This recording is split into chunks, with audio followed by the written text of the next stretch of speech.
अस्सलाम वालेकुम, मैं मलिक रियाज़ हूँ। आप यूट्यूब चैनल देख रहे हैं। हज़रत इब्राहीम अलैहिस्सलाम का बचपन से लेकर जैसे ही आपने अक्ल शऊर की जैसी मनाजिल पे आपने पहला कदम रखा तो सबसे पहले आपके शऊर का इम्तिहान अल्लाह लेने लगे कि आपके आपके इर्द गिर्द आपका जो पूरा का पूरा मुआशरा था वो बुत परस्ती के अंदर जो है ना वो मगन था।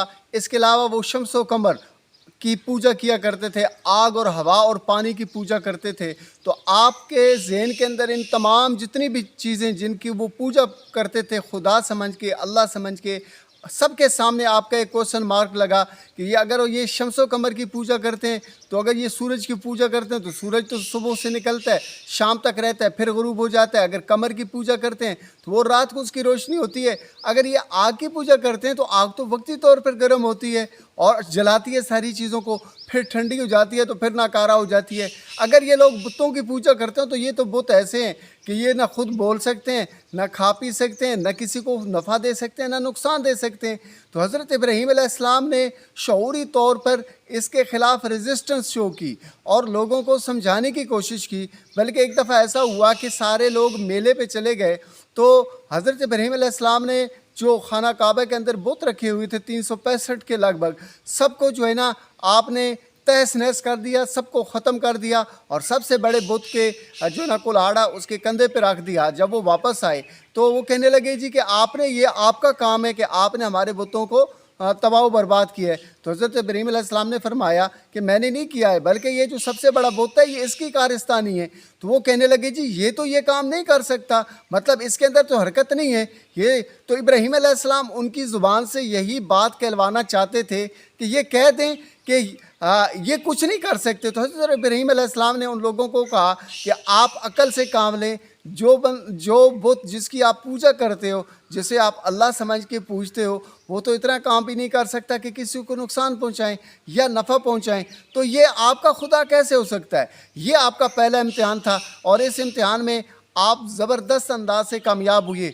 अगला इम्तिहान अल्लाह ने आपसे आपकी जान का लिया कि नमरूद की आग है और उसने आग ऐसी जलाई कि तारीख़ में उसका जो है ना ज़िक्र मौजूद है। फिर हज़रत इब्राहीम अलैहिस्सलाम को उस आग के अंदर डाला गया। नमरूद ये समझ रहा था कि पहली तो बात यह है कि ये आग के खौफ से, डर से वापस पलट आएंगे, लेकिन वो वापस नहीं पलटे, बल्कि खुशी के साथ उस आग के अंदर आपने छलांग लगाई, आग के अंदर आप चले गए। अब नमरूद ये समझ रहा था कि ये तो अब जलकर राख हो जाएगा, लेकिन 40 दिन के बाद जब वो आग ठंडी हुई तो हज़रत इब्राहीम अलैहिस्सलाम बड़े फ़ख्र के साथ, बड़े खूबसूरत अंदाज से उन आग के अंगारों से चल के जब बाहर निकले तो नमरूद भी हैरान और उसके मानने वाले भी हैरान। अल्लाह ने आपको इस लेवल पे आकर जब टेस्ट किया जान के हवाले से तो आप वहाँ पर भी कामयाब। अगला इम्तिहान आपका अल्लाह ने और ही अनोखे अंदाज से लिया कि जब आपकी उम्र मुबारक 87 बरस थी तो अल्लाह ताला ने आपको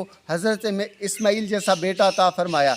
जब आपको बुढ़ापी की उम्र में जाकर औलाद मिलती है तो वो औलाद आपको बहुत प्यारी होती है। आप चाहते हैं उसको हर वक्त आप पास रखें, उसके नाज और नखरे उठाएं, उसकी सेहत का, उसकी तालीम का और उसके रहन सहन का और उसके खाने पीने का इंतज़ाम करें, अच्छे अंदाज से करें। तो अल्लाह ने एक अनोखे इम्तिहान में आपको डाला।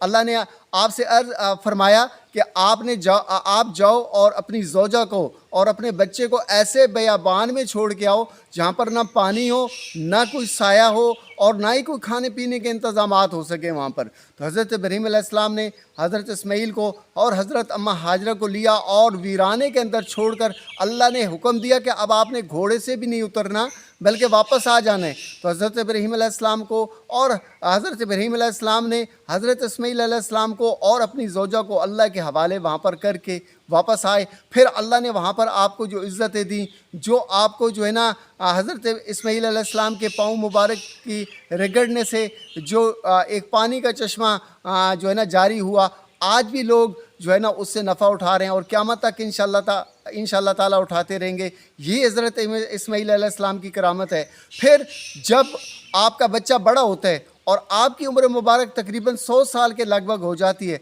फिर आप ख्वाब में क्या देखते हैं कि आप हज़रत इस्माईल अलैहिस्सलाम को ज़िबह कर रहे हैं। तो अल्लाह ताला ने अब आपको एक तारीख़ी इम्तिहान के अंदर डाल दिया।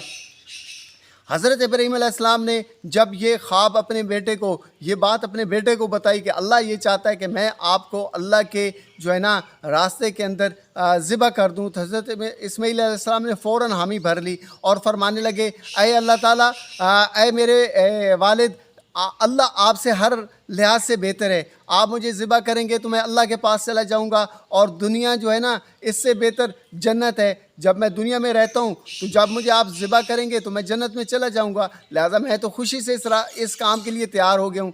اور پھر جب حضرت ابراہیم علیہ السلام نے حضرت اسماعیل علیہ السلام کو ذبح کی، آنکھوں کے اوپر پٹی باندھی اور پورے زور کے ساتھ آپ نے جو ہے نا وہ خنجر چلایا، تو اللہ کے نے ایک اپنا نظام کو تبدیل کیا اور فوراً سے جو ہے نا ایک جنت سے دمبا لا کر اسماعیل علیہ السلام کی جگہ پر ڈال دیا، اور حضرت اسماعیل علیہ السلام کو سیفلی اللہ نے بچا لیا، کیونکہ اللہ ان اللہ علی کل شیء قدیر، اللہ تو ہر چیز پر قادر ہے۔ تو پھر جب آپ نے آنکھ سے پٹی کھولی تو آپ منظر عجیب تھا، نظارہ عجیب تھا۔ پھر اللہ تعالیٰ نے یہ ساری حضرت ابراہیم علیہ السلام کی اس ادا کو، اس قربانی کو تمام آنے والے قیامت تک آنے والے مسلمانوں کے لیے لازم قرار دی ہے۔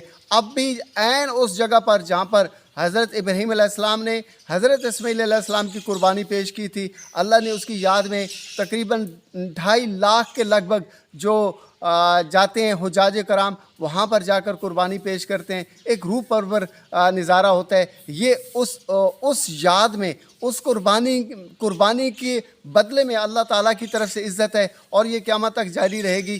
جو بھی لوگ اپنی قیمتی چیزیں، اپنی قیمتی مال اور اپنی قیمتی جانیں اللہ کے راستے میں قربان کرتے ہیں، اللہ تعالیٰ ان کو عزتوں سے اس طرح سے نوازتا ہے جیسے حضرت ابراہیم علیہ السلام کو اللہ تعالیٰ نے عزتوں سے نوازا ہے۔ ایک بزرگ کا بہت ہی زبردست قول ہے کہ ہر شخص کا کوئی نہ کوئی اسماعیل ہوتا ہے، اور اللہ اس کو تب تک نہیں ملتا جب تک وہ اپنے اسماعیل کو اللہ کے راستے میں قربان نہیں کرتا۔